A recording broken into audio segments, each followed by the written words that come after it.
Hello darlings, welcome back to Dining Through the Decades. In this week's episode we are going to be making bubble and squeak, and if you haven't heard of that before, you're in for a treat. It's absolutely delicious. I grew up having it. I think it is a traditional English dish, and it's what you use with the leftovers from your roast. You can put whatever you'd like in bubble and squeak. For this 1930s recipe from my cookbook, there is nothing specific. It just says make sure that you have potato and whatever leftover veggies you have, and it also asks to put in a beaten egg, which I don't think we've done before, so that'll be interesting to see how that turns out, and I can't wait to try it, so let's get into it. Alright, so the first thing that we're going to do is we're going to put a little bit of oil in the pan and a bit of butter as well.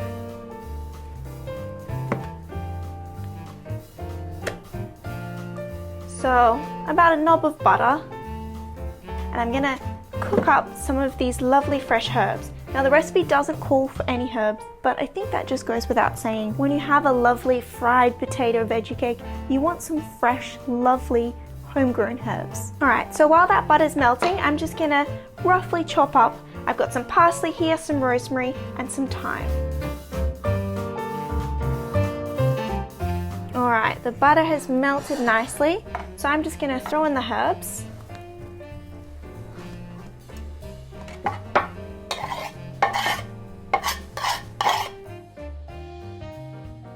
The roast veggies that you can use is really anything. So this is what we had from our roast dinner last night. So I've got some potatoes on here, carrots, roast onion, corn, peas and carrot, and also 2 tiny little minuscule beetroots from our garden. And I also have a clove of garlic in here as well. So I feel like this is going to make the perfect base for our bubble and squeak. The herbs have just started to heat up, so I'm just going to pretty much throw it all in here and get out my masher and mash it all together.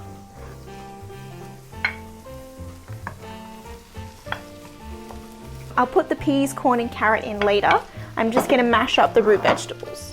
Now parsnip and turnips and beetroot and just anything that you have would be delicious all together. And the flavour changes each time that you make this. But it's something that's so filling and just so yummy to make. It's like a little almost guilty pleasure because it tastes so good, except it's really healthy. So yeah, smush and mash all those potatoes together. And if you have mashed potato that you used from your roast dinner the night before, that's even better. You don't have to do any mashing to the potatoes. These potatoes are a bit crispy. It's kind of hard to mash them smoothly.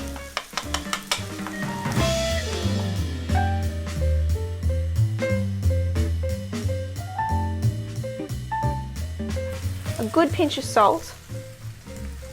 2 good pinches of salt. And some black pepper. Now the recipe does advise us, it says here, black pepper is better as a seasoning here than white too. So following their instructions, and we're putting black pepper in.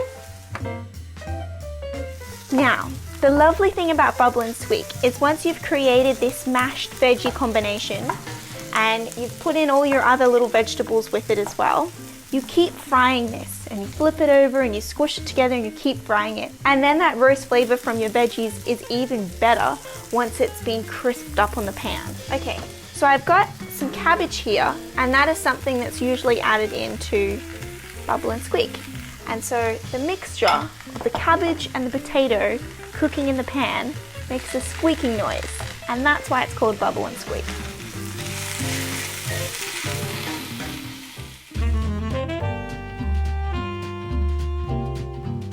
And I'm going to put in my corn, carrot and peas.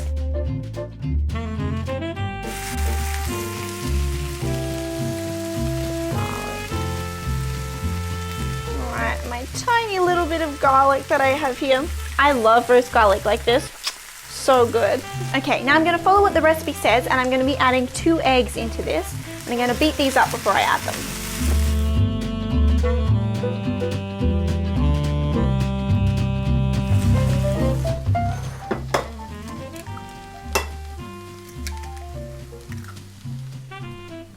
Alright, I've got my 2 eggs in here, and I'm just going to whisk those together.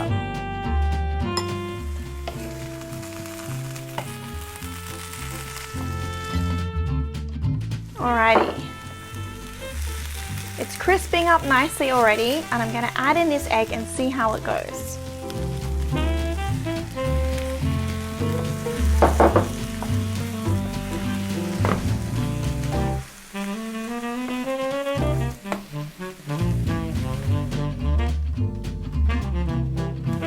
think this is helping it to bind together a little bit because I don't actually have as much potato as I need. You should have like 50, 60 to 70% potato because that's really what binds all the vegetables together. But this is actually making it a lot more creamy, and hopefully now we can really get our fry going and crisp it all up. Okay, so I'm just flattening this in the pan so it's kind of like a giant veggie pancake, and I'm just gonna let it crisp up there, and then I'm gonna fold it in and then crisp it up again. A little bit more oil down the side.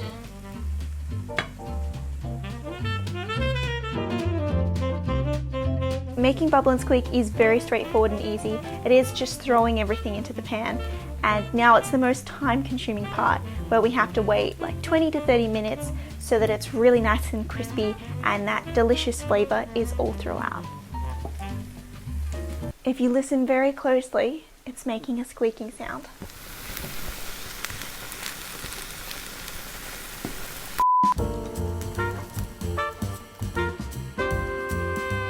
So you can see that crispiness under there, and don't worry if it doesn't stay together because it's the flavor that's the most important thing, not how it looks. You can make bubble and squeak really crumbly, or you can turn it into a compact veggie cake, but really it doesn't matter. It's the flavor that's most important.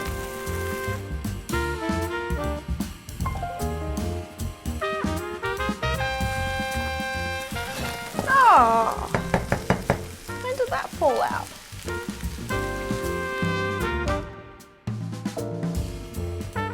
Once you've turned it all, you can just flatten it all down again and then let it crisp up and then do the same thing. I feel like I've already said that multiple times, but that is what's really important about bubble and squeak, is making it get really crispy and almost a little bit of a caramelized burnt flavor.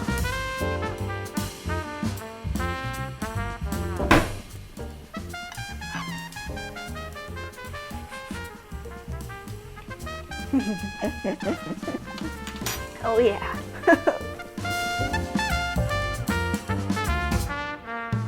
Flipped it over, flattening it, and then let it cook.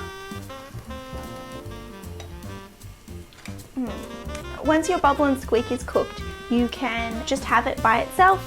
You can have it with HP sauce, you can have it with gravy, which is what I'm going to have. Bisto, because oh my gosh, if you haven't tried Bisto gravy, you are missing out. Bisto. Whew, it is so good. So I'm going to be having Bisto gravy with mine when it's finished cooking. You can have it with baked beans, you can have it to accompany any meal, but Now let me read you exactly what it says underneath the bubble and squeak in the recipe. Everyone knows that delicious mixture of fried slices of boiled beef and a cake of mixed potatoes and greens. But not everyone knows this refinement. When you are frying the potatoes and greens, mix them with 1 or 2 eggs, according to the size of the cake. Cook this thoroughly through and see what a difference it makes. Black pepper is better as a seasoning here than white too. Ooh, I can smell that. Woo-hoo-hoo.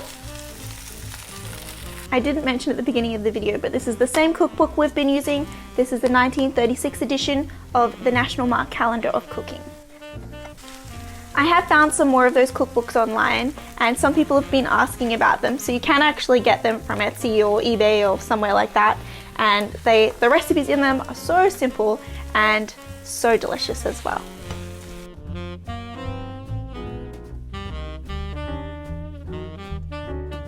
Alright, I reckon we're getting close to the end. I'm gonna make some gravy so that we can get ready to plate this up.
All right, let's try this bubble and squeak.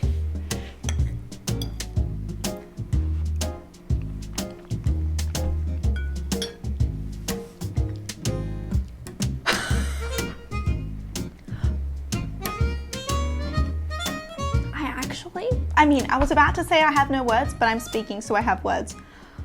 There are no words, actually. There are no words to describe how good this tastes.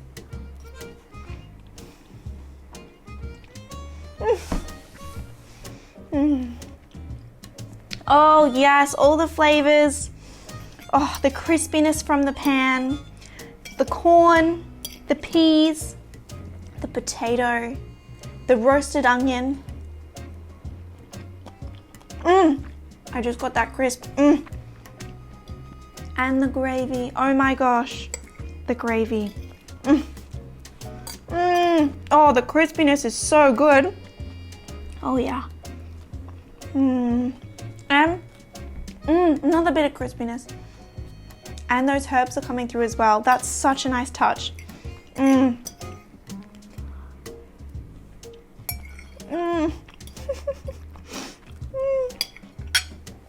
I could never get sick of bubble and squeak. I could eat it all the time. It's so good. Honestly, you are missing out. If you've never tried bubble and squeak, you need to go right now and make this. It's so good. Crispy, potato, gravy, roast veggies. What could you not like, really? It's so good. As always, let me know if you make the bubble and squeak or any other recipes from this season. Thank you so much for watching, and I'll see you next week for the final episode of Dining Through the Decades. Bye!